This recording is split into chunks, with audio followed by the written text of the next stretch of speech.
욥의 가정교육에 대해서 말씀을 잠깐 나누도록 하겠습니다. 여러분, 욥하면 어떤 것이 떠오르죠?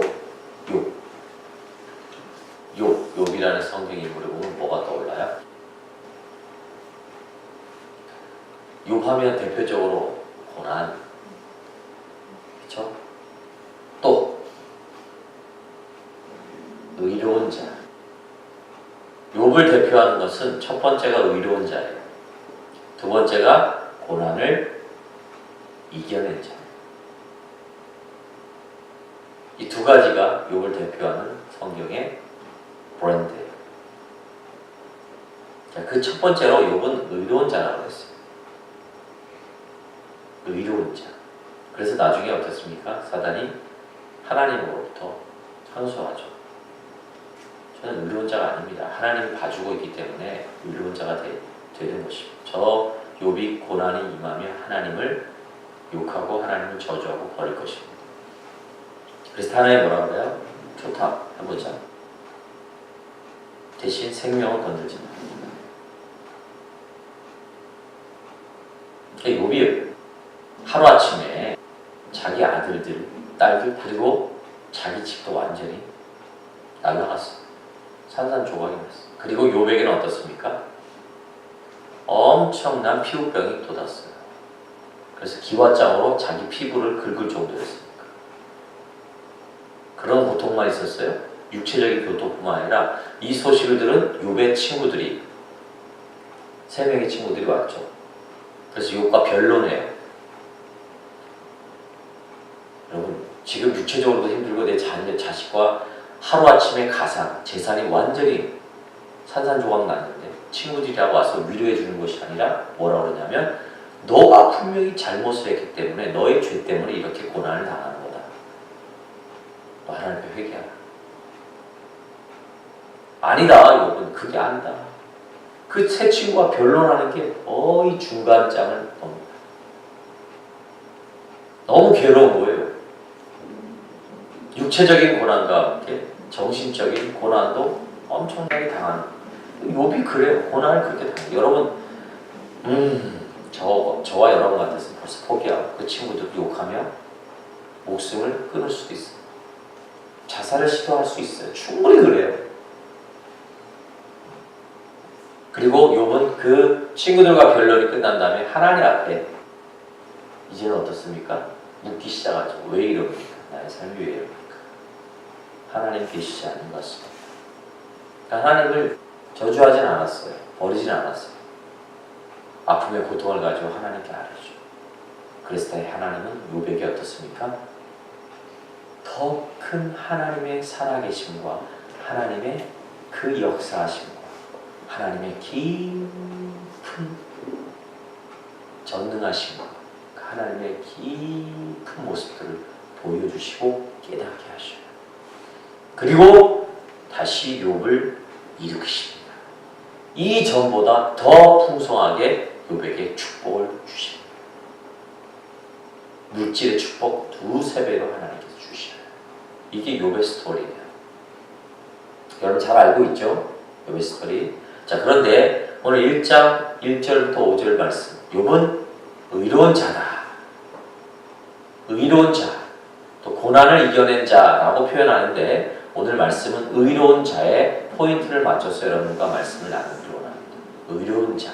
그런데 5월달 가정의 달을 이제 마무리하면서 우리가 기억해야 될 것은, 욥이 그 의로움을 나타내는 장소가 있었어요. 욥의 의로움이 드러나는 장소가 있었다는 거죠. 그게 무엇일까? 어디일까요? 가족. 그렇죠. 욥의 의로움과 욥의 그 성격, 욥의 신앙의 모습들이 잘 묻어나고 잘 드러난 장소가 바로 가정이었단 말이죠. 여러분, 우리가 하나님 앞에 신앙의 온전한 모습을 드러내는 장소, 그 장소가 어디여야 되냐면, 따라합시다. 가정이어야 된다. 가족이어야 된다. 여러분, 가정은 어떤 곳인가요? 가정이라는 그 단어적인 원어적인 뜻을 한번 볼까요? 가정이라는 히브리어는 바이트라는 뜻이 있어요. 바이트. 근데 이 바이트라는 뜻은 구약 성경에서 1850회가 사용되어졌어요. 그래서 이 바이트가 의미하는 뜻은 기본적인 집을 의미해요. 집. 우리가 거주하며 살아가는 집을 의미해요. 또 하나의 의미는 성전을 의미해요. 성전. 자, 우리가 살아가는 집이 바이트예요. 그렇죠? 그리고 성전이에요. 이 말을 합해서 우리가 풀어보자면 우리의 가정은, 우리의 집은 하나님의 임재가 거하는 성전이 되어야 된다는 것입니다. 이해하시겠어요? 여러분, 성전은, 구약적인 성전은 이런 보이는 성전에서 신약적인 예수 그리스도가 오심으로 말미암아 성전이 어떻게 됐어요? 우리의 마음으로 흩어졌어요. 우리 각자의 성전 사무신, 우리의 각자의 성전으로 나눠졌단 말이죠. 그런데 그 각자 한 사람 한 사람이 성전 사무신 예수 그리스도, 그러나 그거보다 더 의미가 있는 것은 무엇이냐면 우리의 온전한 성전은 우리의 가정이 되어야 된다는 거예요. 그러니까 여러분, 교회에서는 거룩하고 우리 집에서 거룩하지 않는다. 그것은 온전한 모습이 아니라는 것입니다. 우리가 거하는 집, 그것이 바로 하나님이 거하시는 성전이 되어야 될 줄 믿으시길 바라겠습니다. 그 성전, 우리가 거하는 가정 안에서 하나님의 임재하심을 경험하고 하나님 앞으로, 하나님 앞에 우리의 의로움과 우리의 신앙의 온전한 모습을 드러내야 된다는 것입니다. 자, 욥은 이런 가정에서의 의로움, 아버지로서, 가장으로서, 또한 제사장으로서 신앙의 본분된 자, 신앙의 본된 자로서 그들 자녀들에게 온전한 신앙교육을 실시했다는 것입니다. 그런데 이렇게 자녀들로 하여금 하나님의 의로움을 드러내고 하나님으로부터 그 가정이, 욥의 가정이 온전히 하나님을 섬기는 그 모습을 통해 하나님은, 성경은 욥을 의로운 자라 명하고 있다는 것을 우리는 주목을 해야 된다는 것입니다. 여러분, 의로운 자, 의, 어떤 뜻이 있을까요? 전혀 죄악이 없어요. 저는 의인이다. 옛날에 TV에 보니까 김과장이라는 그 TV에 보니까 그 김과장이 어떤 사람을 구하고 구해줘서 그 회사 내에서 뭐라고 소문이 났냐면 김의인 이렇게 소문이 났어요. 의인, 어려운 사람을 도와주고 의로운 자, 선한 자, 많이 베푼 자, 그런 자를 의인이라고 해요. 그렇죠? 의인이라면 여러분 어떤 느낌이 들어요? 저 같은 경우는 와, 내가 의인이 될 수 있을까? 의인의 조건에 내가 들 수 있을까? 라고 생각을 해요. 그 어려운 거야. 나는 할 수 없어. 그런데 오늘 성경은 뭐라 얘기하냐면 욥을 의로운 자라 명하고 있고 칭하고 있는데 어떤 모습을 보고 의로운 자라 얘기냐면 그 가정에서 자녀들을 향한 쉐마, 자녀들을 향해서 그 가정 안에서 자녀들을 향해서 하나님의 온전한 말씀을 가르치고 그 말씀을 본된 모습으로 보여주고 그리고 하나님의 임재가 가득하게 만드는 그 가정, 그 가정에 하나님은, 성경은 욥을 의로운 자라 말씀합니다. 여러분, 하나님을 잘 섬기고 하나님 앞에 물질을 많이 드리며 하나님 앞에 모든 걸 드리며 하나님의 사역을 열심히 하는 것, 그게 의로움의 기준이 될 수 있겠지만 오늘 본문은, 성경은 욥을 자녀들을 향해 가정에서 하나님의 대리인으로서 자녀들을 신앙, 쉐마 하나님 말씀으로 잘 교육하고 그래서 가정에서 하나님의 임재를 경험하게 하는 그 사역을 다한 욥을 의로운 자라 명하고 있다는 것입니다. 이게 의로움이에요. 어려운 것일까요? 어렵지 않은 것일까요? 응? 어렵지? 어떻게 보면 어려운 것 같아도 어렵지 않아요. 여러분들의 가정에서 여러분들을 통해서 하나님의 임재가 경험케 하는 그 가정을 이루는 것, 하나님께서 이것을 아주 기뻐하신다는 것입니다.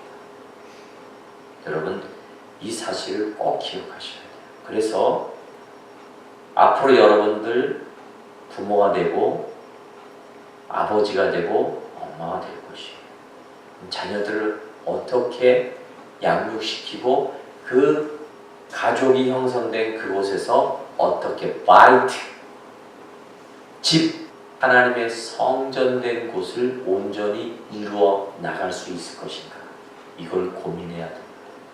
쉬고 가족의 사랑을 나누는 것보다 그 가족에서 하나님의 임재하심과 하나님의 살아계심을 부모가 먼저 경험하고 그 경험된 쉐마의 하나님의 은혜를 말씀을 자녀들에게 양육하는 이러한 모습들이 드러날 때 그 가정을 통하여 온전히 하나님께서 의롭다함을 하나님께서 인정해 준다는 것입니다. 그런 가정을 이루시길 바라겠습니다. 이건 철저히 그런 가정, 그런 자녀들을 키워내는, 양육하는 이 일에 힘썼던 자예요. 이게 욥의 의로움이었어요.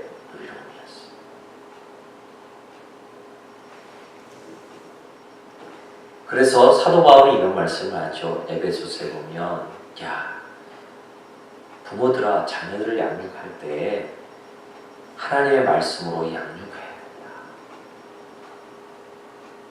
오직 하나님의 말씀을 양육하고 자녀들을 노엽게 하지 마라 라고 말씀하고 있어요.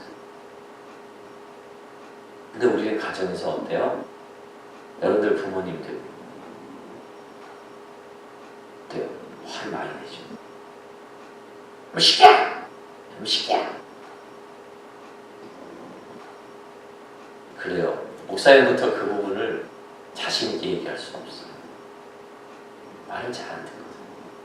그런데 믿음의 바이트, 신앙의 바이트, 하나님의 성전이 우리 가정에 임하기 위해서는 말씀이 가장 그 안에 핵심이 돼야 합니다.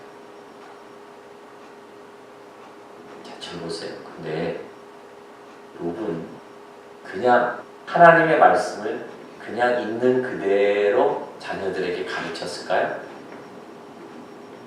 야, 성경이 이렇대. 성경이 이러니까 너희들도 이러지 마. 이렇게 하지 마.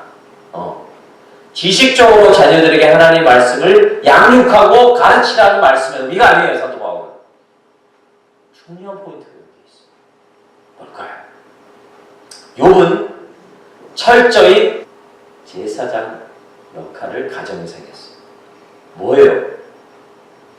이 제사장적인 역할의 의미가 뭐냐면 하나님을 지식적으로 알고 그것을 자녀들에게 전하는 그런 욥의 모습이 아니었어요. 하나님의 말씀을 철저하게 경험함으로 그 말씀을 전할 때 그 말씀이 자녀들에게 살아있는, 정말 쉐마와 같은 살아 움직이는 하나님의 말씀으로 자녀들이 받아들였다는 것이에요. 여러분, 이게 중요해요. 우리가 하나님의 말씀을 교육하며 자녀들을 양육할 때 가정의 교육이 바로 서고 그 가정에서 온전한 하나님의 임재를 경험하기 위해서는 먼저 된 부모가 하나님의 말씀을 먼저 경험하며 그 말씀을 철저히 삶에서 경험되어지고 자녀들에게 양육해야 될 의무가 부모들에게 있다는 것입니다. 경험하지 아니하고 전하는 말씀은 귀로 듣고 귀로 흘려보낼 수밖에 없습니다. 그런 쉐마의 교육은 자녀들이 귀 기울이지 않는다. 여러분, 오늘 말씀에 보면 어떻습니까? 자녀들이 어떤 아들이 자녀가 생일을 맞이하면 모든 자녀들이 모여요. 욥의 집으로 모여요. 그래서 생일잔치 막 해요. 풍성하게 종들까지 다 온 집안이 완전히 축제 그런 시간을 보내죠. 그런데 욥이 그 다음날 행한 모습을 보세요. 뭐예요? 오늘 말씀에 보면 그 다음날 아침에 일어나 하나님 앞에 그들의 명수대로 번제를 드렸다고 했어요. 번제를 왜 드렸을까요? 번제를 드린 이유가 뭐예요? 5절 말씀에 뭐예요? 이는 아들들이 죄를 범하여 마음으로 하나님을 욕되게 하였을까 합니다. 그랬어요. 여러분 봐요. 막 생일잔치를 벌이고 막 그러다 보면 혹시나 하나님의 말씀에 위배되는 사항들을 나도 모르게 지을 수가 있단 말이에요. 이 부분까지 욥은 어떻게 해요? 하나님 앞에 뭘까요? 하나님 앞에 예배를 드립니다. 이 부분까지 뭐예요? 어떤 것이 느껴져요? 온전히 욥은 그 생각과 중심이 누구에게만 쏠려 있었어요? 하나님에게만 쏠려 있었어요.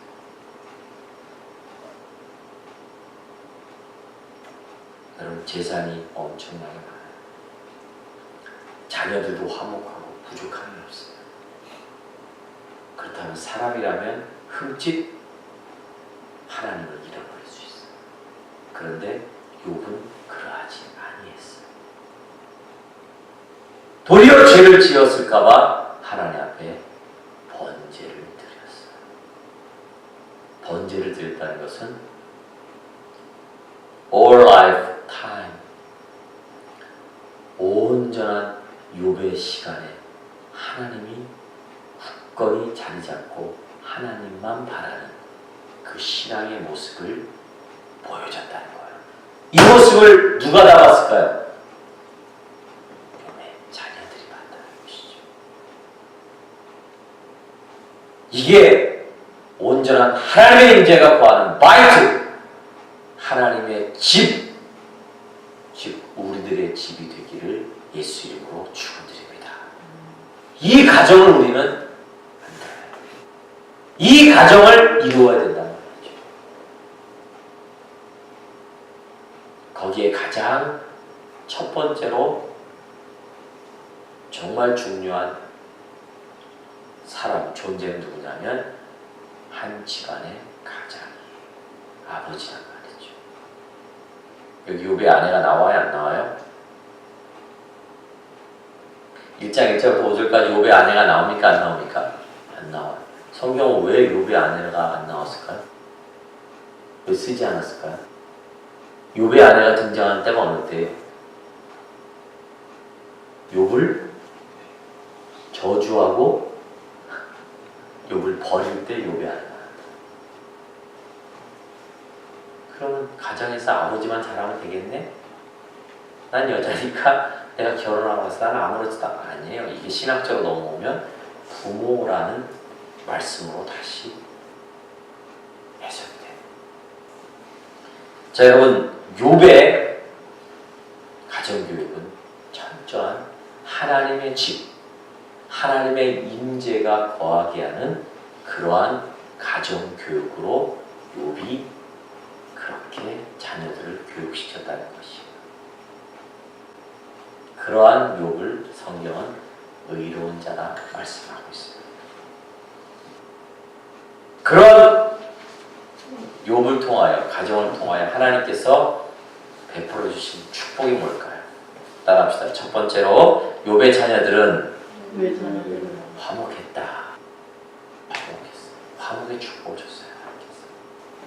여러분 자녀들이니까 부모에게 가장 큰 효도는 뭘까요? 부모가 자녀들을 바라볼 때 가장 흐뭇하게 여기는 부분이 뭘까요? 응? 어떤 걸까요? 지금도 물음표가 그 해답을 찾아야 돼요. 목사님도 아직 찾고 있어요. 뭘까요? 출세하는 걸까요? 더 많이 버는 걸까요? 부모가 가장 흐뭇해하고 좋아하는 게 뭘까요? 자녀들을 향해서. 다 견해가 틀릴 수 있겠죠. 근데 오늘 성경은 욥의 자녀들이 화목했다고 했어요. 생일을 맞으면 모든 자녀들이 모여서 화목하게 지냈다. 이 모습을 누가 보고 있었을까요? 욥이 보고 있었어요. 그 욥은 그 마음에 너무나 행복함을 느꼈을 거예요. 그 어떤 효도보다 정말 귀한 선물을 자녀들에게 받았을 거예요. 그런데 그 화목함에 그 축복도 누가 주신 거라 생각하고 있어요? 하나님이 주신 거라 생각하고 있는 거예요. 여러분, 돈을 많이 벌고 사회적인 지위가 높고 그게 자녀들을 진짜 부모들을 기쁘게 하는 게 아니에요. 하나님이 주시는 자녀들 간의 화목된 이 모습, 이게 부모를 춤추게 한다는 사실 기억하시기 바랍니다. 아무리 돈이 많고 자녀들이 아무리 지위가 높다 할지라도 그 자녀들 간에 화목함이 없다면 그 부모는 근심하게 되어 있다는 것이에요. 그냥 부모님에게 효도하길 원한다면 여러분, 내 사랑하는 자녀들 간에 이 관계 화목하게 지내시길 바라겠습니다. 하나님으로부터 화목을 구하시길 바라겠습니다. 화목하세요. 집에 한마디 말 안 하고 니는 니고 나는 나도 부모가 기뻐하지 아니하죠. 화목의 축복을 하나님께서 욥의 가정들에게 주셨습니다. 우리가 하나님의 온전한 마이트, 하나님이 온전히 임재하는 곳이 되기 위해서는 자녀들의 화목의 축복을 통해서 자녀들이 서로 화목하며 자녀들 간에 서로 우애하며 자녀들 간에 서로 사랑하며 서로 위하는 그러한 모습들이 우리들에게 있어야 될 줄 믿으시기 바라겠습니다. 두 번째로 욥의 자녀들은 성결함의 축복을 주셨어요. 따라합시다. 욥의 자녀들은 성결했다. 하나님 앞에 성결의 축복을 받았어요. 정결함의 축복을 받았어요. 이건 뭐예요? 율법에 어긋난 일들을 행하면 그 즉시 하나님 앞에 제사를 드림으로 그것을 회개하는 그러므로 성결함의 축복을 받았다.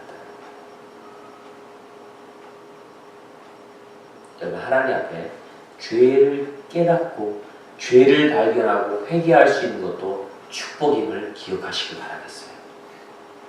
하나님 가장 오만하게 여기는 자가 누구인지 아십니까? 죄를 짓고도 죄를 알고도 죄를 발견하지 못하고 회개하지 않는 자죠. 하나님 분명 말씀하세요. 저는 미쁘사 자백하고 고백하고 회개하는 자들을 용서해 주신다고 말씀하셨어요. 여러분, 하나님 앞에 회개의 축복이 여러분들에게 임하시길 바라겠습니다. 아멘. 회개하셔야 됩니다. 그래야 성결될 수 있습니다. 우리는 온전한 단 한 번의 예수 그리스도의 십자가 죽으심으로 그분을 믿고 그분 앞에 우리의 죄를 고백하면 우리의 모든 죄는 가려짐을 믿으시길 바라겠습니다. 그것을 끝이 아니하여 날마다 우리의 죄성이 살아있기에 그 죄성으로 말미암아 남을 아프게 하고 말씀을 어기는 이 모든 것들로 하나님 앞에 회개하고 자백하는 온전한 축복의 사람들이 되시길 예수님으로 축원드립니다. 꿋꿋하게 오만하게 교만하게 그 죄를 회개하지 않으면 절대 그 죄로 말미암아 멸망받을 수 있다는 사실을 기억하시길 바라겠습니다. 마지막 세 번째로 욥의 자녀들은 번성의 복을 받았습니다. 욥이 고난을 이겨냈을 때 모든 자녀들은 고난 이전의 자녀들은 죽었지만 하나님께서 욥에게 그 자녀들 정말 풍성하게 또 축복의 자녀를 인도하셨습니다. 여러분, 하나님 앞에 온전한 하나님의 임재가 거하고 하나님의 말씀으로 양육된 모든 자들에게 하나님께서는 2배의 축복, 번성의 축복, 더 더 잘됨의 축복을 주심을 믿으시길 바라겠습니다. 하나님 그런 하나님이시고 우리를 결단코 목마르게 하지 아니하시고 우리를 결단코 굶주리게 하지 아니하시고 우리를 결단코 어둠에 거하게 하지 아니하시고 일으켜 세우시고 부어주시고 강하게 하시고 담대하게 하시고 풍족하게 하시는 하나님을 믿으시기 바라겠습니다. 여러분 낙오된 자가 아닙니다. 결코 보통의 사람이 아닙니다. 저와 여러분 하나님 앞에 하나님이 세우시고 하나님이 택하신 자녀들입니다. 하나님의 빛의 자녀들이라고. 그렇다면 우리 아버지께서는 결코 우리를 내버려 두지 아니하시고 가난에 궁핍함에 내버려 두지 아니하시고 궁극적으로는 일으켜 세우심을 믿으시기 바라겠습니다. 만왕의 왕 예수 그리스도가 다시 이 땅에 오실 때 우리를 통하여 하나님 우리를 왕으로 타시고 우리를 세우시고 만국을 다스리는 그 사역에 우리를 세우시는 그런 존재가 저와 여러분을 믿으시기 바랍니다. 하나님 우리를 이렇게 세웁니다. 아멘. 지금은 이 변방에 있고 지금은 아무 존재고 그 의미가 미약할지라도 하나님의 자녀라면 하나님께서 우리를 세우십니다. 할렐루야. 그 사실을 믿고 나아가시길 바라겠습니다. 그러기 위해선 이 가정 안에 온전한 믿음의 온전함이 우리 가정에 하나님의 임재가 우리 가정에 임하기를 여러분들 구하고 기도하시길 바라겠습니다. 그럼 믿음의 제사장적인 가장 부모가 되시길 예수님과 축원드립니다. 그 모습을 위하여 지금부터 말씀을 읽으며 하나님 앞에 신실한 믿음의 관계를 구축하시길 바라겠습니다. 내가 경험되지 아니하고 내가 경험한 하나님의 그 은혜가 그 하나님의 깊이가 없다면 자녀들을 또 지식적으로 키울 수밖에 없어요. 그 자녀들이 욥의 자녀들이 누렸던 축복의 자리로 나아갈 수 없다는 사실을 꼭 기억하고 이 가정의 달 마지막 주 여러분들 안에 그 믿음의 온전한 바이트 그 집이 임재가 하나님의 성전이 여러분들 가정과 우리 교회 안에 충만히 넘치길 예수 이름으로 축원드립니다. 이건 하나님의 말씀을 대언하는 목사 여러분들을 축복하는 말씀. 아멘. 기도합시다. 하나님 감사합니다.